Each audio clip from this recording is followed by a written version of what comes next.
Well, what's up, guys? My name is Jordy Jordan. I do Call of Duty videos and I like to play video games for a living. And I want to talk about capitalism and unemployment. Keep in mind, like I did before in videos before, I'm not a very political person. I don't know all the facts. I don't really fact check a lot. So most of this has just come from speaking, understanding, and things I've picked up via ABC News, via self research, and at no time in this video will I be going to double check anything I say. So if you find something questionable, as I always tell people, do your own research. Don't believe what anybody tells you on the internet. It's best to be skeptical when you hear anything. With that being said, let's talk about unemployment. One of the big things in America, especially if you're a UK guy, is illegal immigrants and unemployment rate. I had a debate on Twitter with Redneck and Bob Blah Blah about this, and basically they wanted to say that capitalism doesn't work because of people that are lazy. And that's, in my book, a cop-out. Why is that a cop-out? Well, for the simple and strict fact reason that the unemployment rate in America at this moment in time, and like I just said, I don't fact check, but I just checked, it was 7.6%. And that's 7/9/2013. But for safety's sake, we usually hover around 10%. Because that 7.9 could be just a random state, could be like a period. I didn't remember to check. Let's just say it's 10% for just for safety reasons. So that's a 90-10 split. In any other form business, a 90-10 split would be awesome. And like even in unemployment, I look at that as awesome because of this simple reason alone. You're trying to tell me 90% of the people in America that work can't help support the 10% that don't. And let's not even go in with like basically unemployment checks. Unemployment checks is something that you pay for. You pay your money into your taxes in case you go fall out of work.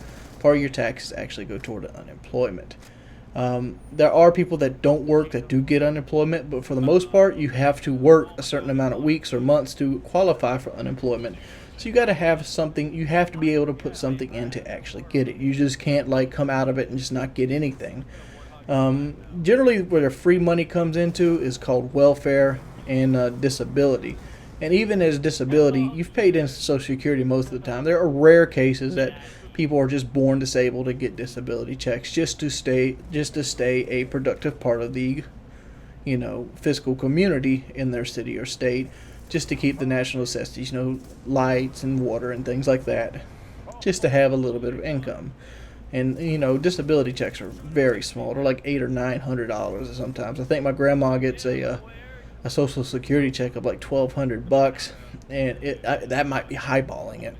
And like it's hard to live off $1,200. She lives in a paid-for house, and like after everything, all her bills everything's done, she has pretty much no money left, and that's horrible. I mean, like you work your whole life for Social Security to get like $1,200, and that's not even her Social Security. That's my grandfather's Social Security, which we'll get to him in a minute. But to trying to say that 90% can't support the 10% would indicate that we live in a flawed system, if that's the case, which it isn't the case. 90% can support the 10%. And even then, that's not where all the money is going that's put us in national debt. Most of that money going and putting us into national debt is coming from the military. The military spending is like 48% of everything in taxes. It's ridiculous. Between it and interest paid to the what's that place called? The Federal Reserve. That's where your money's going. It's not unemployment. And things like welfare, unemployment, those are great programs. Things like food stamps are great programs. Why are they great programs? The first thing a person want to do is bash somebody that's the stereotypical person that they think is on food stamps. And what is the stereotypical person on food stamps? The stereotypical person on food stamps is somebody that's, unemployed, smoking weed, playing video games, sitting at home, making babies. These are the people that you picture on food stamps, when realistically, these aren't the people that are on food stamps. The people that are on food stamps, even the worst case scenario, even though here's the low of the lows on food stamps, are people that work under the table. They use most of their money that they're going to spend on food to buy like pain pills or some type of drug, and then they lie to get better income in that way. And those kind of people stop people that actually need food stamps from actually being able to get on them. Because people that actually have something or have something like worth losing will not lie on a food stamp application, where somebody with nothing to lose will lie on a food stamp application, which is basically tightening it down to the point where, like, well, if you make this amount of money, you don't need food stamps. Which, in a way, they could be right because they somehow keep getting fed. But food stamps is more to lower crime rate than anything else. Think about it. What's the number one thing you can do to a person to make them break the law? Let them be hungry. Hungriness. A person that's hungry is more likely to do something brash than a person that's well fed. That's the truth. That's where food stamps usually come in. It's a small price to pay. It's something like $16 billion a year for food stamps. And for the most part, there are people on there like that are lazy, that are drug abusers, that just use food stamps to compensate for what they can't make. And I mean, some people will sell their food stamps to get more drugs. And that's where people that actually have a little bit usually buy their food stamps for them. But with all those people aside, there are people on the food stamp program that actually do need it.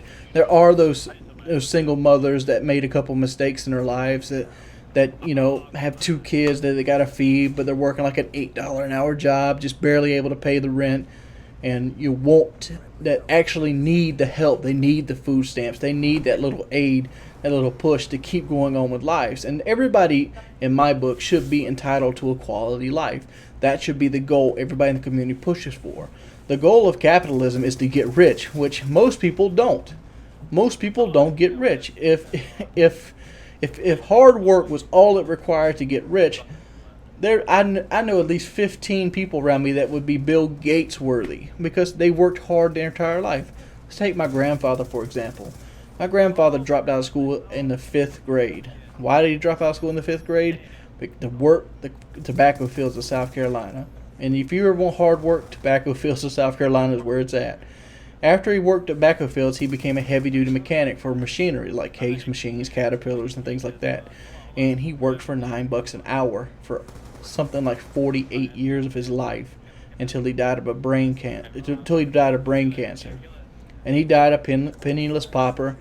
And after he died, the bank had a lien on his house. Well, the hospital had a lien on his house, and they ended up taking his house too. And that's what he got for working hard his whole life. And that's partially one of the reasons capitalism's fucked up. It's survival of the fittest, and it's dog eat dog. And some things don't need dog eat dog. It doesn't.